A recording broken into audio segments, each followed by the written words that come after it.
पाकिस्तान और बांग्लादेश का दूसरा टेस्ट मैच शुरू होने जा रहा है कल रावलपिंडी में। इस टेस्ट मैच की तैयारियां कैसी चल रही हैं? पाकिस्तान की टीम पहला मैच हारने के बाद कैसे रिएक्ट करेगी? और एक तारीखी फतह के बाद बांग्लादेश की टीम, जिन्होंने रावलपिंडी में पहले टेस्ट मैच में पहली मर्तबा पाकिस्तान को टेस्ट मैच में हराया, वो कैसे रिएक्ट करेंगे अपनी इस विक्ट्री के बाद? पाकिस्तान टीम को सिलेक्शन के मसाइल हैं। पहले टेस्ट मैच में जो कॉम्बिनेशन खिलाया उस पर शदीद तनकीद हुई और वो जायज़ भी थी कि किस तरह आप 4 सीमर्स के साथ गए इस पिंडी की पिच पे और आपने स्पिनर को इंक्लूड नहीं किया।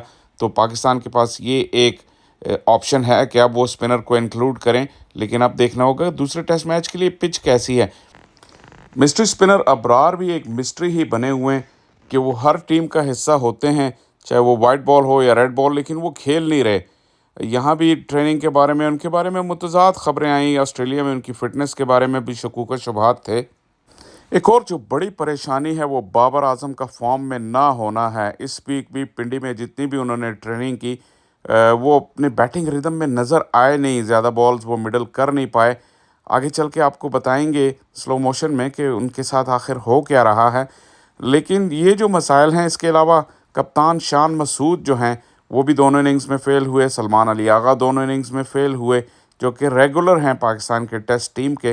तो ये भी एक कंसर्न है। ज़ाहिर है कॉम्बिनेशन का, जैसे मैंने ज़िक्र किया, वो तो एक प्रॉब्लम था ही था, लेकिन जो कॉम्बिनेशन खिलाया भी वो भी परफॉर्म नहीं कर पाए। इस वजह से पाकिस्तान को शिकस्त हुई बांग्लादेश के ख़िलाफ़, जिन्होंने ऐसा लगा कि कंडीशंस को ज़्यादा बेहतर रीड किया पिंडी में। और उनकी ये जो हिकमत अमली थी स्पिनर्स पे रिलाय करने की चौथी इनिंग्स में, वो बहुत ही कामयाब साबित हुई। उसकी बनिस्बत जो होम टीम है, ज़ाहिर है जिन्हें अंदाज़ा होगा कि वो कंडीशंस को बेहतर समझ सकते हैं, वो उन कंडीशंस से फ़ायदा उठाने में नाकाम रहे।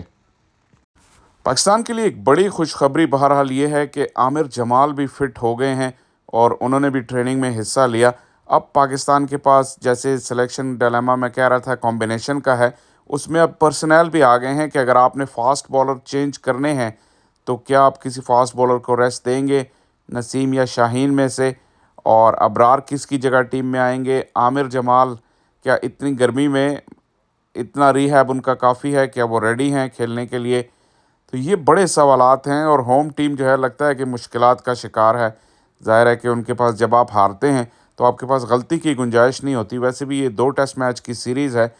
तो मुझे आप ये कमेंट सेक्शन में बताइए कि आप क्या सोच रहे हैं कि शाहीन को खेलना चाहिए या उन्हें रेस्ट कराना चाहिए? या इसके अलावा आप किस फास्ट बॉलर को जो है वो देखना चाहते हैं टीम में, किसको बाहर बैठता देखना चाहते हैं, और किसकी जगह अबरार को आना चाहिए? क्योंकि अबरार का आना तो बनता है, लेकिन जैसे मैंने कहा ये कंडीशंस पे डिपेंड करेगा। आगे चल के थोड़ा-सा आपको विकेट के बारे में भी थोड़ा-सा बताएँगे। मैं यहाँ पे बाबर आज़म की टेक्निक के बारे में आपसे डिस्कस करना चाहूँगा। आप देखिए, जैसे मैंने यूज़ किया पहले वर्ड के बैटिंग रिदम में नहीं है, इसका मतलब ये होता है कि या तो आप गेंद को ज़्यादा जल्दी खेलते हैं या फिर बहुत लेट खेल देते हैं। और बाबर आज़म के साथ यही हो रहा है। ये 2 गेंदें ट्रेनिंग में मैंने निकाली हैं। आप स्लो मोशन में देखिए कि यहाँ बाबर की जो ट्रिगर मूवमेंट है, back foot back and across जाता है, लेकिन फ्रंट फुट उतना ज़्यादा नहीं जाता। ये फ्रंट ऑन एंगल से भी मैं आपको दिखाऊंगा। और यहाँ जब आप देखें, जब वो खेल रहे हैं तो उनके हाथ आगे निकल आए, उनकी आई लाइन से पहले ही उन्होंने बॉल को एक्सेस करने की कोशिश की, इसलिए वो इनसाइड एज लगी और ऑन साइड पे बॉल चली गई। इसके अलावा एक और जो प्रॉब्लम हो रहा है, ये जो ट्रिगर मूवमेंट मैंने आपको कही, इसकी वजह से बाबर को ये आइडिया नहीं हो रहा कि उनकी ऑफ स्टंप कहाँ है। इस वजह से पहले टेस्ट मैच में भी उनका एक कैच निकला जो कि ड्रॉप हो गया, लेकिन वो जल्दी आउट हो गई। यहाँ भी आप देखिए कि जब वो बैक एंड अक्रॉस जाते हैं तो जो फ्रंट लेग है वो ड्रैग कर जाती है, और जब वो बॉल को एक्सेस कर रहे हैं तो आप देखिए कि वो बिल्कुल स्क्वायर ऑन है, साइड ऑन है ही नहीं। तो इस वजह से इस बॉल को भी उन्हें समझ नहीं आई कि खेलना है या छोड़ना है। और बहुत ज़्यादा टेक्निकल हुए बगैर मैं ये कह सकता हूँ कि ये बैटिंग रिदम में कमी है। इस वजह से ये मूवमेंट जो हैं ये सिंक नहीं है, और इस वजह से कभी आपके हाथ जो हैं वो बाहर निकल जाते हैं, कभी आप लेट हो जाते हैं बॉल पे, और जो फुट मूवमेंट है उसकी वजह से हेड पोजीशन भी सही नहीं आती। लेकिन अगर आए पिच की तरफ, तो इस पिच पर तो भाई पहले से भी ज़्यादा ग्रास है। मतलब ऐसी ही ग्रास डोमेस्टिक क्रिकेट में होती है पिंडी स्टेडियम की पिच पे। और आप देख सकते हैं कि आप फ़र्क भी नहीं लगा सकते कि कौन सा स्क्वायर है और कौन सी जो है वो मैच की पिच है। बहरहाल जितनी बारिश हुई है, जितनी नमी है, तो ये अगर इसी हालत में ये पिच रखी गई तो पहला दिन तो कम से कम ज़रूर सीमर्स के नाम रहेगा। लेकिन पाकिस्तान के थिंक टैंक के पास अब गलती की गुंजाइश है नहीं। आखिरी टेस्ट मैच है सीरीज़ का, सीरीज़ भी बचानी है और अपनी रेपुटेशन भी बचानी है इंग्लैंड की सीरीज़ से पहले। तो यहाँ बज़ाहिर तो आपको ऐसा लगेगा कि शायद ये पिच है 4 सीमर्स खिलाने वाली, लेकिन क्या जितनी बैशिंग हो चुकी है पाकिस्तान की टीम के ऊपर, उनके सिलेक्शन के ऊपर, क्या इस मर्तबा वो हिम्मत करके जो है वो 4 सीमर्स खिलाएंगे या एक स्पिनर इंक्लूड करेंगे? जितनी ज़्यादा तनकीद हुई है, ये एक आसान फ़ैसला नहीं होगा, क्योंकि बज़ाहिर इस विकेट को देखते हुए आपको लग रहा है कि शायद यहाँ पे 4 सीमर फिर भी आप जस्टिफ़ाई कर सकते हैं।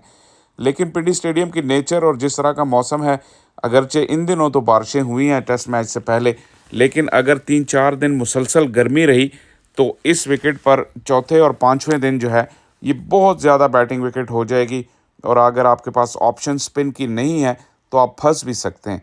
तो यहाँ पे एक मुश्किल सिलेक्शन डिसीजन है अब पाकिस्तान के पास कि क्या वो 4 सीमर से जाएंगे या एक स्पिनर के साथ, अगर ऐसी ही विकेट हुई और इतनी ही घास हुई, क्योंकि फिर आप बहुत ज़्यादा रिलाय करेंगे कि आप टॉस जीत जाएं, क्योंकि अगर आप टॉस जीतेंगे तो ज़ाहिर है पहली इनिंग्स तो आप समेट लेंगे मुखालिफ टीम की, लेकिन दूसरी इनिंग में जो है आपको उनको आउट करने के लिए शदीद मेहनत करनी पड़ेगी। और इसके अलावा एक और फैक्टर जो हमेशा पिंडी में वैलिड रहता है वो है मौसम का। बारिश कितनी होगी 5 दिनों के दौरान और क्या पाकिस्तान को टाइम इतना मिलेगा कि रिज़ल्ट को फ़ोर्स कर सकें? टेस्ट मैच से पहले बारिश होती रही है और दोनों टीमों की प्रिपरेशन जो थी, जो आखिरी सेशन था ट्रेनिंग का, वो भी नहीं हो पाया बारिश की वजह से। तो ऑल इन ऑल एक बहरहाल एक एक्साइटिंग टेस्ट मैच तो होना चाहिए कि जिस तरह पाकिस्तान की टीम हारी है, तो ये देखना होगा कि वो कैसे रिस्पॉन्ड करते हैं इस हार को। और एक टेस्ट भी होगा, एक नर्वस अफेयर होगा होम टीम के लिए। अलबत्ता Bangladesh has nothing to lose, वो टेस्ट मैच जीत चुके हैं और टेस्ट मैच अगर वो ये ड्रॉ करने में भी कामयाब हो गए तो वो सीरीज़ जीत जाएंगे। ये एक और हिस्टोरिक सीरीज़ विन होगी बांग्लादेश के लिए और वो कोशिश करेंगे कि इस मैच में पहले से भी अच्छा परफॉर्म करें। पाकिस्तान का रिस्पांस देखने वाला होगा। इस लिहाज से टेस्ट क्रिकेट की ये खूबसूरती है, मेरा तो पसंदीदा फॉर्मेट है टेस्ट क्रिकेट। तो उम्मीद है कि एक अच्छा मुकाबला देखने को मिलेगा और उम्मीद है कि क्राउड भी ज़्यादा आएगा। हालांकि मैंने ये देखा है कि अभी भी कोई साया जो है वो फराहम नहीं किया गया क्राउड के लिए, कोई शेड नहीं है ग्राउंड में। तो अगर इस तरह का क्लाउडी वेदर रहा फिर तो ज़रूर पिंडी के लोग आएंगे मैच देखने, क्योंकि हमें पता है कि पिंडी के शायकीन जो हैं वो क्रिकेट से बहुत ज़्यादा प्यार करते हैं। So just can't wait for an exciting test match to begin.